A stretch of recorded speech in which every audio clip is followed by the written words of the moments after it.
하나님 말씀은 여호수아 10장 28절에서 43절까지의 말씀입니다. 여호수아 10장 28절에서 43절입니다.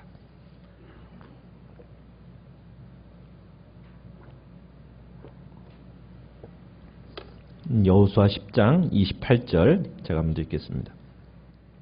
그날에 여호수아가 막게다를 취하고 칼날로 그 성읍과 왕을 쳐서 그 성읍과 그 중에 있는 모든 사람을 진멸하여 바치고 한 사람도 남기지 아니하였으니 막게다 왕에게 행한 것이 여리고 왕에게 행한 것과 같았더라.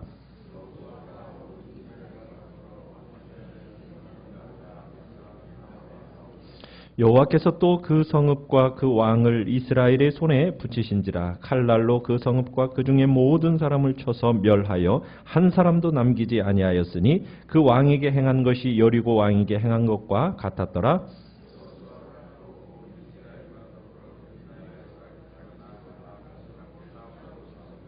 여호와께서 라기스를 이스라엘의 손에 넘겨주신지라. 이튿날에 그 성읍을 점령하고 칼날로 그것과 그 안에 모든 사람을 쳐서 멸하였으니 림나에 행한 것과 같았더라.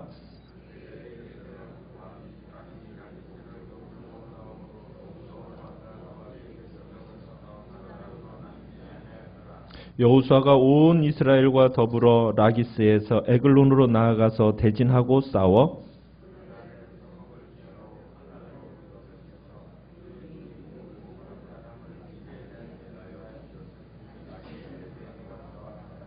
여호수아가 또 온 이스라엘과 더불어 에글론에서 헤브론으로 올라가서 싸워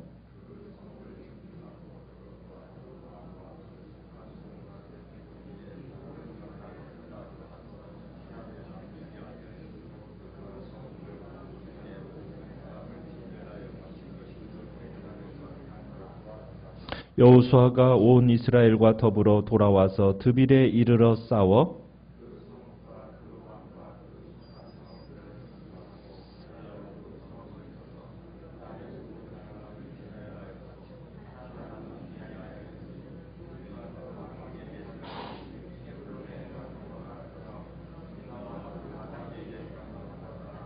이와 같이 여호수아가 그 온 땅 곧 산지와 네겝과 평지와 경사지와 그 모든 왕을 쳐서 하나도 남기지 아니하고 호흡이 있는 모든 자는 다 진멸하여 바쳤으니 이스라엘의 하나님 여호와께서 명령하신 것과 같았더라.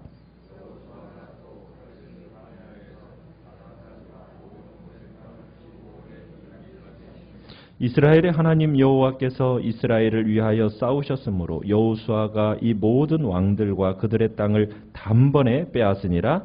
여호수아가 온 이스라엘과 더불어 길갈 진영으로 돌아왔더라. 아멘. 오늘 말씀의 제목은 단번에 주신 승리라는 제목으로 말씀을 나눕니다.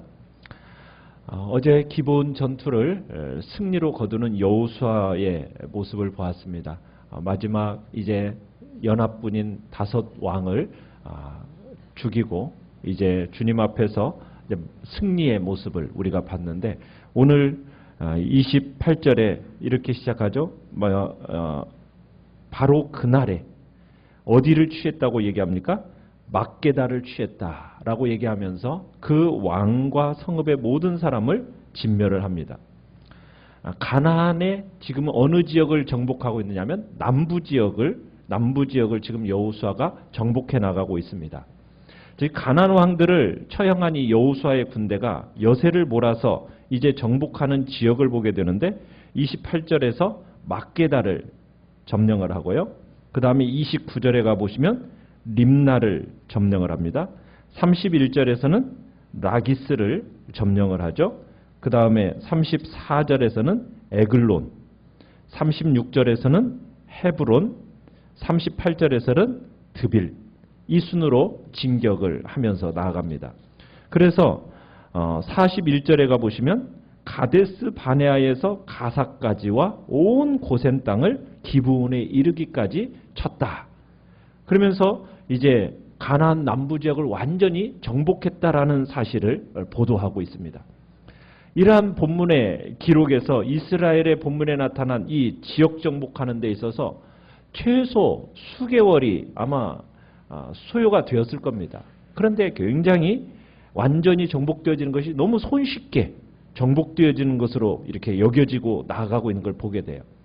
그것은 지금 이렇게 정복 과정을 간략하게 소개하는 이유 중에 하나는 이 지역을 정복하는 데 있어서 큰 장애물이 없었다라는 것을 보여주고 있는 겁니다.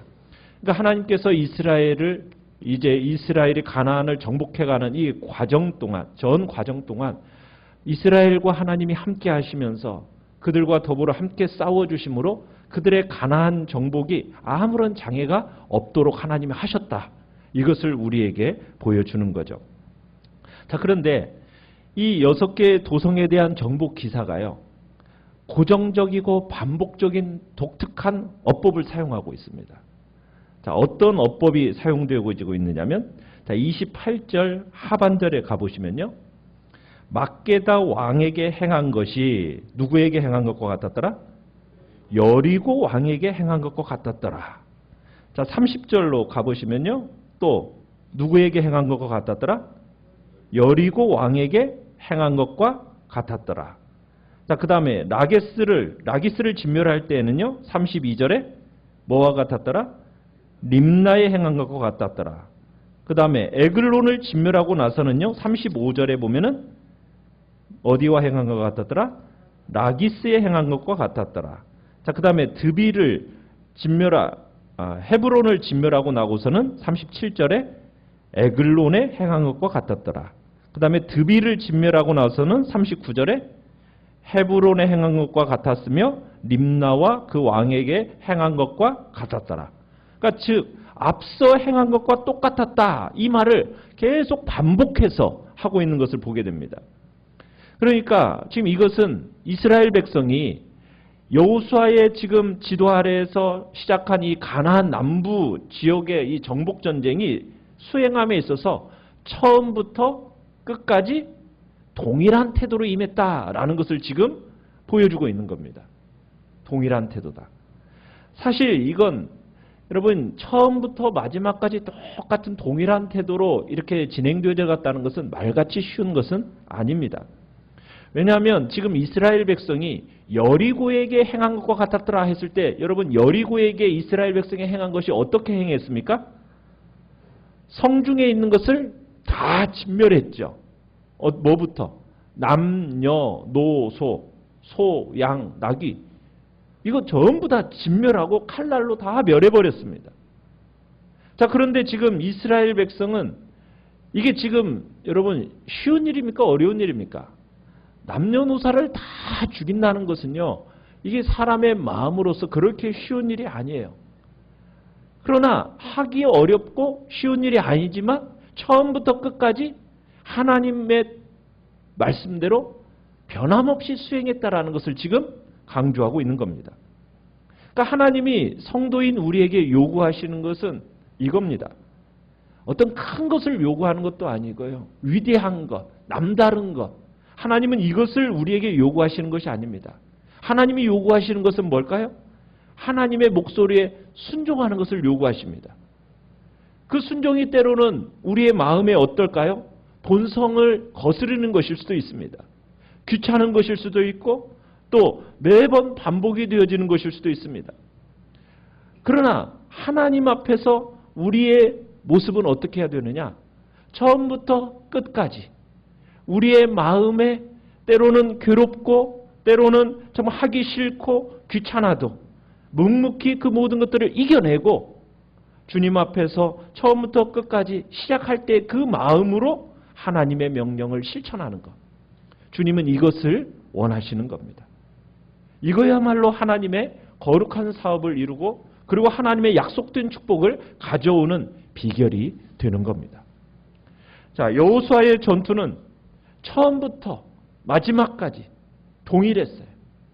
진멸이었습니다. 진멸. 우리 40절에 가보시면요.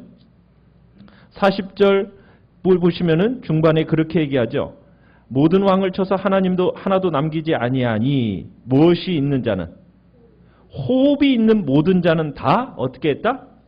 진멸하여 바쳤다. 자, 그런데 이것이 누가 명령하신 거였어요? 그죠? 이스라엘의 하나님 여호와께서 명령하신 것과 같았다. 그러니까 여호수아는 오직 무엇에 의해서 움직인 겁니까? 그렇죠. 하나님의 뜻, 하나님의 명령에 의해서 움직였다라는 거예요. 그러니까 여호수아가 여리고에 행한 것과 똑같이 모든 전투에서 같았다는 것은 개인의 뜻을 가지고 전투를 한 게 아니라는 겁니다. 하나님의 뜻, 그 뜻을 세우기 위해서 전투를 수행했음을 말해주고 있습니다. 자, 그런데 여기서 우리가 여호수아의 전투는 호흡이 있는 모든 잔을 다 진멸해버립니다. 여러분, 이것은 무엇을 보여주는 거냐면 하나님이 이 세상을 심판하실 때의 모습을 보여주는 겁니다. 여러분, 이 세상 전체를 심판하는 모습이 어디에 나오죠? 창세기 7장에 나오죠. 노아 홍수 사건. 여러분, 노아 홍수 사건에서 창세기 7장 22절에 보면 이런 말씀이 있어요. 육지에 있어 코로 생물의 기운에 숨이 있는 것은 다 죽었더라. 이렇게 말씀하고 있어요. 그러니까 하나님이 홍수로 세상을 심판하실 때 육지에 뭐가 있는가? 코로 호흡하는 생물은 다 진멸해 버리셨어요. 모두 진멸해 버리셨어요. 근데 그 가운데 살아남은 사람은 누구입니까? 노아의 가족분이었죠. 여러분, 하나님이 이 노아의 가족을 살리신 것은 그 이유가 뭡니까? 그들이 구원받을 만큼 착해서였습니까? 아니요.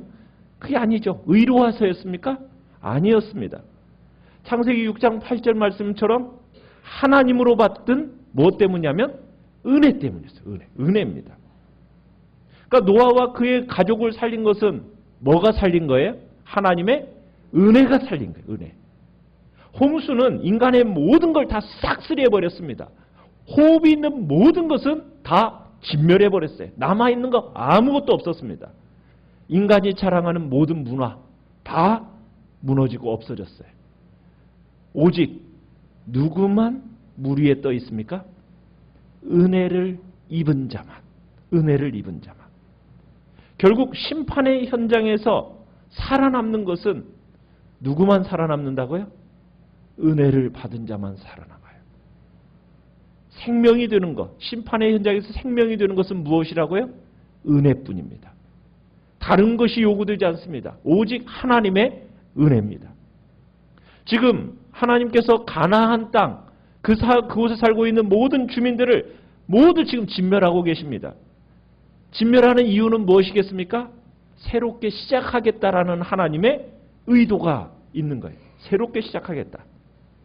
인간의 모든 것 다 인정하지 않으시고 내가 이곳에 새로 건설하겠다. 누구로 말미암아 이 일을 진행하시겠다고 얘기하는 겁니까? 오직 하나님의 은혜를 아는 자들만, 그들만 세워서 내가 이 땅을 새롭게 시작하겠다.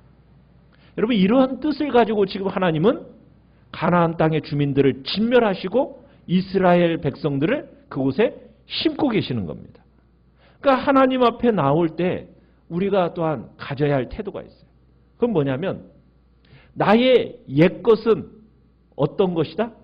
진멸되었다라는 여러분 이런 마음으로 우리는 주님 앞에 나와야 됩니다. 옛것은 어떻게 되었다? 진멸되었다.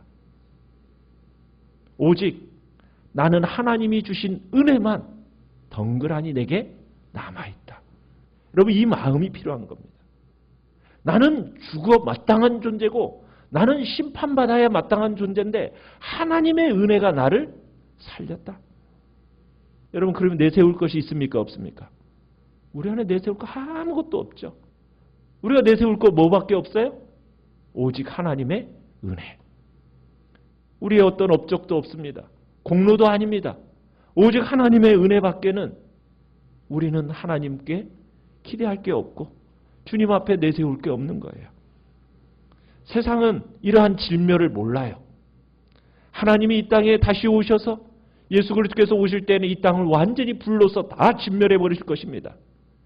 하나님의 은혜를 무시하며 살아갔던 모든 인생들은 다 진멸당한 겁니다. 오직 살아남는 이는 누구만 살아남는다고요? 하나님의 은혜를 입은 자만.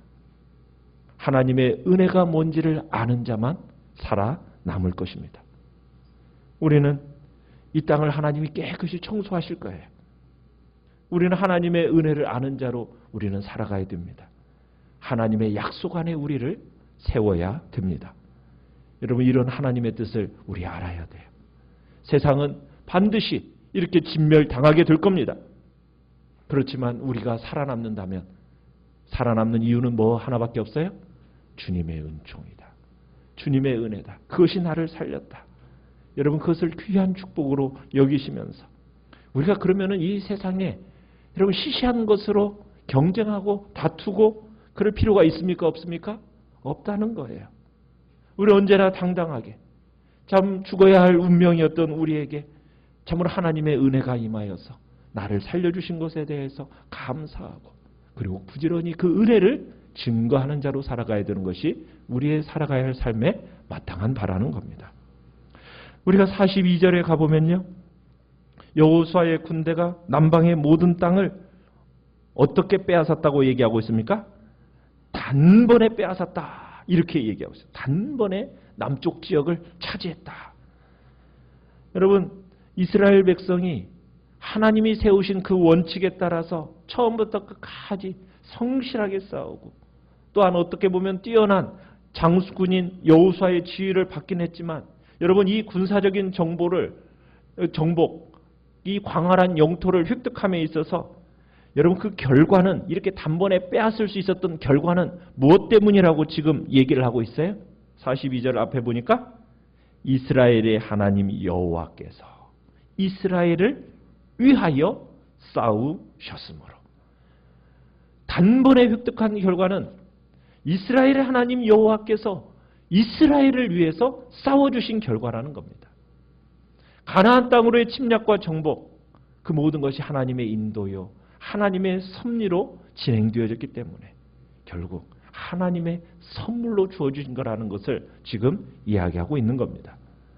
전쟁은 누구에게 속해 있는 겁니까? 하나님께 속해 있는 겁니다. 그래서 이스라엘 백성들의 고백 중에 하나님을 어떤 분으로 표현합니까? 만군의 여호와 하나님. 만군의 여호와 하나님. 무슨 뜻이에요? 여러분, 전쟁에 능하신 하나님이란 의미입니다. 이스라엘의 모든 전쟁 하나님께 속하여 있었고 단번에 취하게 하셨던 것처럼, 여러분, 우리가 이 땅을 살아가는 동안에 영적 전쟁도 누구에게 속해 있는 것입니까? 하나님께 속해 있는 거예요. 하나님은 영적 전쟁에 있어서 능하신 하나님이십니다. 우리가 살아가는 이 영적 전쟁에 있어서 우리의 지식과 우리의 힘과 우리의 능력으로 이길 수 있는 전쟁이 아닙니다. 오직 하나님에 의해서만 이길 수 있는 전쟁입니다. 하나님은 이스라엘과 싸워주셨듯이, 자기 백성을 위해 싸워주셨듯이 오늘날도 하나님의 백성된 우리들을 위하여 싸워주십니다. 그렇다면 오늘 우리는 주님 앞에서 하나님의 거룩한 백성답게 우리 자신들을 힘써 들여가야 됩니다. 주님이 원하시는 백성, 하나님이 기르시는 양으로서 하나님이 우리의 편이 되어주셔서 친히 우리를 위해 싸워주시도록 우리는 우리 자신을 주님 앞에 기꺼이 드리는 자리에 있기를 간절히 바랍니다. 그것이 날마다 우리의 삶을 승리로 이끄는 복된 비결인 겁니다. 오늘도 우리가 하나님의 인도하심을 따라서 정말 하나님의 그 인도하심 따라 살아갈 때 어떤 상황 가운데서도 승리하는 복된 자리에 있기를 간절히 축원합니다. 인생의 승리, 결국 하나님을 향한 순종의 결과물임을 아시고 오늘도 하나님의 이 명령에 기꺼이 순종하는 자리에 서겠다고 처음 마음 그대로 끝까지 주님 앞에 온전히 순종하는 자로 살아서 주의 영광을 드러내는 주님 앞에 복된 자리에 우리가 서겠다고 결단하는 귀한 시간이 되시길 바랍니다. 이 시간 주님 앞에